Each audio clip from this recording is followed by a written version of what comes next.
நாடு முழுவதும் மே 3ஆம் தேதி நடைபெற்ற இளநிலை மருத்துவ படிப்புக்கான நீட் தேர்வு ரத்து செய்யப்படுவதாக அறிவிக்கப்பட்டுள்ளது. ராஜஸ்தான் மாநிலத்தில் வினாத்தாள் முன்கூட்டியே கசிந்ததாக விவகாரம் தொடர்பாக சிபிஐ விசாரிக்க தேசிய தேர்வு முகமை பரிந்துரை செய்துள்ளது.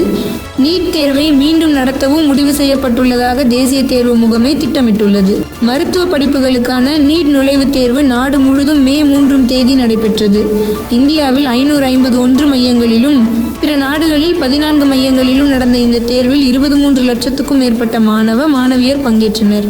நாடு முழுவதும் உள்ள 1 லட்சத்துக்கும் மேற்பட்ட இளநிலை மருத்துவ படிப்பிடங்களுக்காக இந்த தேர்வு நடத்தப்பட்டது.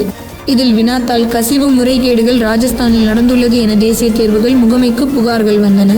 அதன்படி வினாத்தாள் கசிந்ததா என்று விசாரணை நடந்தது. இதில் முறைகேடுகள் உறுதி செய்யப்பட்டன. இது தொடர்பாக 40 பேர் கைது செய்யப்பட்டு உள்ளனர். அவர்களிடமிருந்து பிடிப்பட்ட ஆதாரங்களின் அடிப்படையில் வினாத்தாள் கசிவு உறுதி செய்யப்பட்டது. இதையடுத்து மே 3ஆம் தேதி நடந்த நீட் தேர்வு ரத்து செய்யப்பட்டுள்ளது. மேலும் நீட் தேர்வு வினாத்தாள் கசிந்தது தொடர்பாக சிபிஐ விசாரணை நடத்த தேசிய தேர்வுகள் முகமை பரிந்துரை செய்துள்ளது. மத்திய அரசும் அதை ஏற்று அறிவிப்பு வெளியிட்டுள்ளது. மறுதேர்வு குறித்து விரைவில் அறிவிக்கப்படும் என தேர்வு முகமை அறிவித்துள்ளது.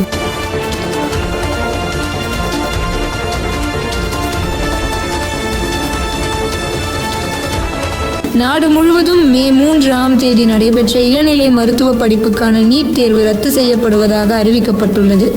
ராஜஸ்தான் மாநிலத்தில் வினாத்தாள் முன்கூட்டியே கசிந்ததாக விவகாரம் தொடர்பாக சிபிஐ விசாரிக்க தேசிய தேர்வு முகமை பரிந்துரை செய்துள்ளது. நீட் தேர்வை மீண்டும் நடத்தவும் முடிவு செய்யப்பட்டுள்ளதாக தேசிய தேர்வு முகமை திட்டமிட்டுள்ளது. மருத்துவ படிப்புகளுக்கான நீட் நுழைவுத் தேர்வு நாடு முழுவதும் மே 3ஆம் தேதி நடைபெற்றது. இந்தியாவில் 551 மையங்களிலும் பிற நாடுகளில் 14 மையங்களிலும் நடந்த இந்த தேர்வில் 23 லட்சத்துக்கும் மேற்பட்ட மாணவியர் பங்கேற்றனர்.